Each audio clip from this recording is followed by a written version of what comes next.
Well, in this edition of the Richmond Stories, we're here in the Richmond Sentinel offices, obviously, and we're welcoming a first-time guest to the Richmond Sentinel. He is the new coach of the Richmond Sockeyes. Brian Gemmel, welcome. Thank you for having me. You're quite welcome. Well, you're the new guy in town. You're the new sheriff. You've got, looking at your resume, you've got a long history of youth and hockey and young developments and everything. The Sockeyes have a historically long history, 1972 being their inaugural year. How important was it to you personally to be selected to come and coach this storied franchise? Well, obviously, to be able to coach one of the most iconic junior franchises in BC hockey, junior hockey, is a real honor for sure. And the opportunity to come here and work with this group and work with Will and Doug Patterson and the ownership group here to try and bring a championship back to Richmond was too good to pass up, and I'm just looking forward to that opportunity. What is it that excites you about this team outside of its history and obviously the personnel here behind the scenes? As I said, you've been in the game a long time. You've seen a lot. What does a Brian Gemmel team look like, or what do you want the fans to notice about your team?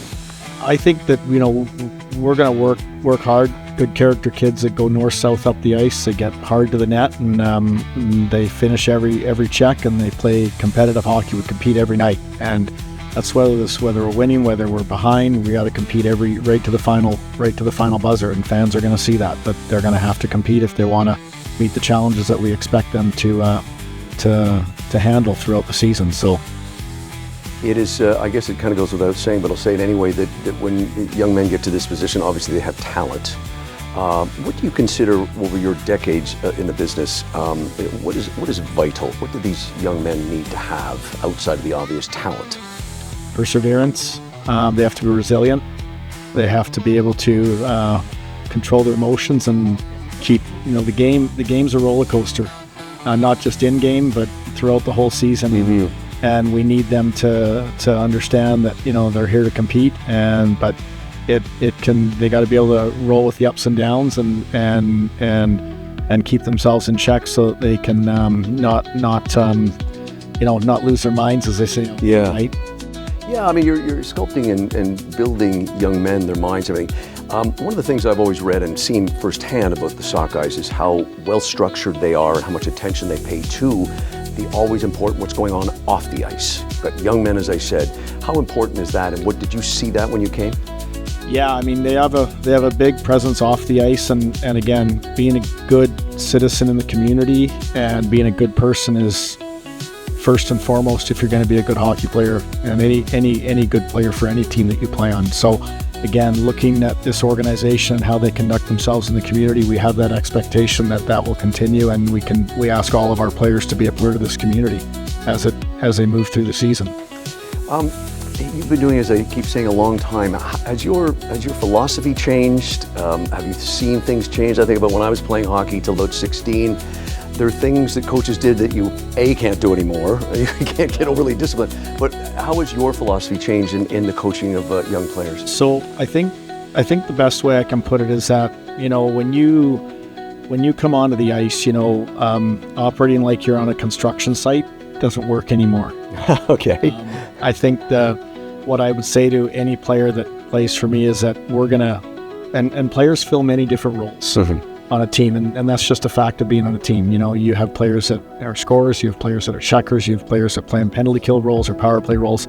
My main thing is when I talk to a player, it's this is what I need you to do, this is why I need you to do it, this is how it benefits you, and this is how it benefits the team.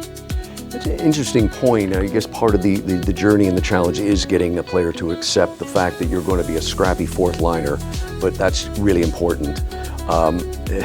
Is that part of what you have to instill to get, wins and losses aside, that goes without saying, but is that part of developing a winning attitude or formula in the dressing room and on the ice? It's part of making sure that everyone's a part of the process.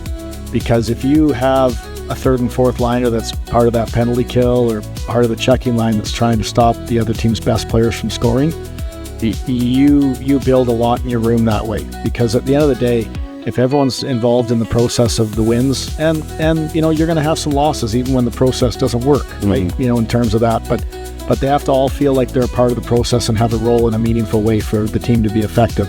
not just on the ice, but off the ice too. You seem to be a guy that is really an example of do what you love and you'll never work a day in your life. After all these years, what still gets you really your juices flowing? I love practice. Okay, yeah. I love going out on the ice. I love the practices. I get excited to practice with the kids out there and help them get better.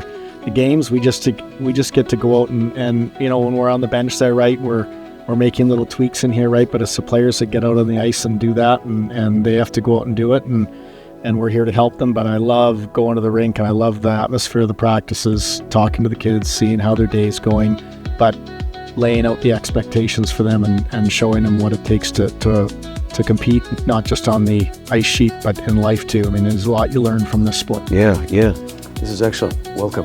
Thank you. Well, we've got somebody else joining us right now, a familiar face to the Richmond Sentinel. He has been with us many times here and at the rink. It is the president, owner, and I'm very happy to say former player from the younger days. Doug Patterson is here with us. Welcome. Let's carry on the conversation. Doug, we were talking to Brian about the team. I know that the season did not end in the way you wanted it to, but that is sports, of course. You had a great regular season. Talk a bit about, and Brian, you can jump in as well, about the playoffs is a different animal, different beast. Yeah, it certainly is, and we certainly had a taste of that, but like I say, we got to try to learn from it. But the playoffs are a totally different season, and we knew we had a great year. You go 45-4, you've always done a lot of good things, but a lot of things can happen in the playoffs. Some of your big guns don't necessarily get the production you'd like. You run up against a hot goaltender, which is what we did. In the best out of 7 that we took to 7 games, we outshot the opposition 6 out of 7 games. And in the last game, we outshot them 42-16, and we lose 3-2. So not always the best team comes out with the 2 points. We saw that in the U.S.-Canada series, didn't we? Yeah. Very similar. But that's hockey. Yeah, it is, and it's playoff hockey too. Very much so. Brian, how do you approach coming into a team like this that had a great regular season, disappointing playoffs, as Doug said, it happens in sports, compared to, say, coming in and taking on a team that, say, finished at the bottom? Obviously, 2 different approaches you got to take. Yeah, I mean, I think that, you can look at what the team did a previous year, right? But you have to kind of build on the players you have that you break camp with and build your team that way. And there's building blocks throughout the season. And so you use the regular season to fine tune what you're trying to do for the playoffs. And you want to put players, your current players and even past players that maybe were on those past teams, you want to put them in situations throughout the regular season that help them be more successful in the playoffs. We were at that stage. I mean, the Sockeyes last year went right down to Game 7, and we have to get over that hump. And how do we do that? We're working this off season to try and get there. And both you can pick up on your versions of answers of this, but it also, one of the challenges you face that, say, the pros don't necessarily, is that you lose players like college teams do. Doug, we'll start with you. How much of a challenge is that when, say, you might lose 3 or 4 or 5 players? Well, I guess if we had lost 3 or 4, that would be a good year, Jim. We're actually losing 9, but we've been through that before, and it's part of life. And so we could expect as little as 8 people back. We might have as high as 12. So that's about half. So it's up to us to we're out there forging ahead, and we're recruiting. The guys were out looking at recruitments today, and we've already started our skate. We had 37 guys out last night skating, and there's probably 7 or 8 guys that might have a chance to play for us. So it's a 12-month business, and like I say, the hockey season's 8, but we're actually working the avenues all the time for the 12-month duration of the year. Yeah, that doesn't seem to really be a less important part of the year, does it? You think the summer would be to a casual fan, let's say, but that's equally important as to who you get. And I mean, as you can appreciate, for 55 years, we do a fair amount of winning, and we are very proud of that. And when you win, there's a price of extra hard work because everyone wants to beat you. I always have a saying that the opposition doesn't allow their backup goaltender to come play at the Richmond Ice, Richmond Mineral. But that's the reputation you get, and we're proud of it. And but our coaching staff are geared to make sure that our staff are ready and the players are ready each and every game. Let's, we'll wrap it up on this, Brian. And you can jump in, Doug, of course. Let's talk a little bit more about the great supportive coaching staff you have. Okay, either one of you can get up. Yeah, well, we're, like I said, we're very pleased. This is a great day for the Sockeyes to announce Brian. And like I say, I've known Brian for a number of years. He's got a great track record. He works well with people. And we've got some existing staff that will stay on board, and Brian is familiar with them. We're looking at one more addition, and Brian's working on that along with the other guys. So we feel that in the next month or so we'll have a full contingent, and like I say, we're pretty excited. And like I say, we've got to take care of some business that we didn't take care of last year. And we feel that we're in a good position to get ourselves ready for this year. Last word to you. Yeah, just obviously, the hard work that we're doing here with, our general manager, Will, and assistant GM, Matthew Stewart, with our coaching staff, and with Matthew and Bob, and we have Steve Daniels on board now with providing some really good intel for us stats-wise and insight. And so I'm looking forward to working with all of that group and putting a winning team on the ice this coming September. One of the elements of the experience when you go to see a Sockeyes game, of course, is the in-house announcing. A guy I just met about 2 weeks ago at the banquet, and here he is. He's the new in-house announcer, Chris Donnell. His car pronounces his name that way. Good to have you, and welcome aboard the family. This is great news. Yeah, thank you so much. I'm really looking forward to bringing some energy into the rink each night and getting the boys fired up as soon as they hit the ice. Is this, we sat over the brunch at the banquet, you and I and Florence. Is this something you do? You've got great videos on social media. Check this guy's stuff out. It's pretty spectacular.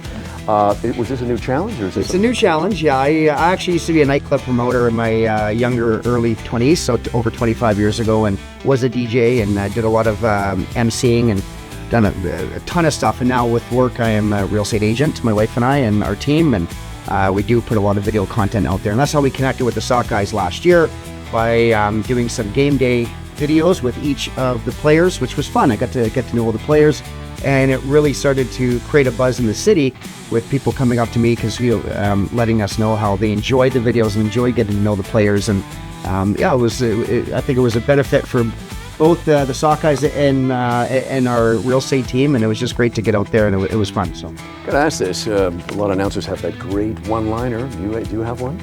Well, it's funny. My wife's probably getting sick of me because I've been practicing in the house. Okay, all right. Richmond Sockeyes goal scored by number 4, Doug Patterson. I think I can see why I got hired, actually. I suddenly feel like a 14-year-old girl with my voice. Well done. That was well You done. won't be saying that very often because that wasn't a goal scorer, Chris. Oh, come on, Dougie. You're scoring goals. You were the former captain, correct? That's correct. Back in the day? Yeah, 71-72, Wow. Inaugural season. That's pretty cool. No, Chris is a welcome addition. I haven't known Chris very long, but we've certainly really kicked it off well. And we worked together on a real great fundraiser for Wigs for Kids. And Chris has been a great supporter, him and Angela, for the Sockeyes.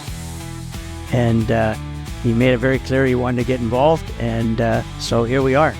And we're excited to have him part of our in-house program. Excellent. So you're like 4 or 5 coffees a game to keep that energy up? You know, it's funny. I used to be addicted to Red Bull and drink like 3 to 5 Red Bulls a day. And people wonder, why do you ever drink Red Bull? You have a lot of energy. And I quit Red Bull almost 4 years ago. And I still have a ton of energy. So well done. good to go. We'll get the team fired up. Excellent. Okay, let's get to our last guest right now. Doug, you do the honors and introduce our last guest. Well, really pleased to have one of our players. He started as a 16-year with us last year, Gavin Dacbano, and he had an extraordinary year for his first year in the league, and we're excited to have him back for year 2, and looking forward to a real big year. I understand you had a great skate last night, and the boys were saying you're looking pretty good. Yeah, I mean, a lot of off-ice training, getting the body ready for the next season, everything now builds up for next year, so yeah. That's and great. I guess, back to our younger playing days, just around the time they invented fire, I don't remember working out a lot during the summer. Did you? I mean, Yeah, because you guys no. have no time off, do you? Did you take a week or two off after the season was over? I think right when the season ended, took about maybe 2 weeks off. Yeah. Get back at it. Wow. It's all year. That's all year. How do you? Okay, now let's get you guys both to jump in here. New coach, new team. Talk about the dynamic as you're first getting started with the team. Start with you, Brian. Well, obviously, getting out the last week here, yesterday I was able to get out, well, actually 2 weeks I was able to get out on our spring league and meet some of the returning players and also see some of the prospects that we're looking at that may be with us next year. And then last night we had a great skate with, obviously Gavin was skating there and other veteran players with prospects as well, and just getting to know them and seeing the energy that they bring to the rink. And that energy, it's still on in the off season too when they get out on that ice, right? They're competitive even though they're not really playing in regular season and playoffs at the moment, but it's still competitive and it's good to see, and just good to see their energy. I got to ask you. Last year was your freshman season. Yes, it were. Everybody goes through this if you play sports long enough. How hungry or more hungry are you now after the way the season ended? Great regular season, playoff disappointment, new season, a new page. How hungry are you and some of your teammates?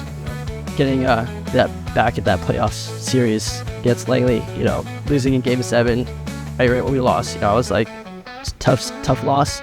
But, looking at it now, it's kind of the fuel to my fire for winning the chip next year. Excellent. Yeah, who was it once said you learn more from losing actually than you do from winning? So Yeah, if you lose, you got to learn, right? And then and so that's really important that you get that fire going. And like I said, I'm looking forward to obviously working with Gavin and he'll obviously feel more confident this season too, being in his second year, and look forward to big things from him. excellent. Hey, I think maybe it's appropriate to let Chris have the last word here. And I don't want to put you on the spot, but can you give us one of those in-house announcer voices to say when the first game is? See, what's the date of the game? The first Turns it right after Labor Day. So go September 7th, 8th, or in around there. Game 1 of the Richmond Sockeyes, September 7th, Thursday night, 7:30, down to the fish tank. Don't miss it. I won't, and I can't do any better than that. Thanks for watching this edition of Richmond Stories, and thanks to all the team and the group members from the Richmond Sockeyes. This has been another Richmond Stories here at the offices of the Richmond Sentinel.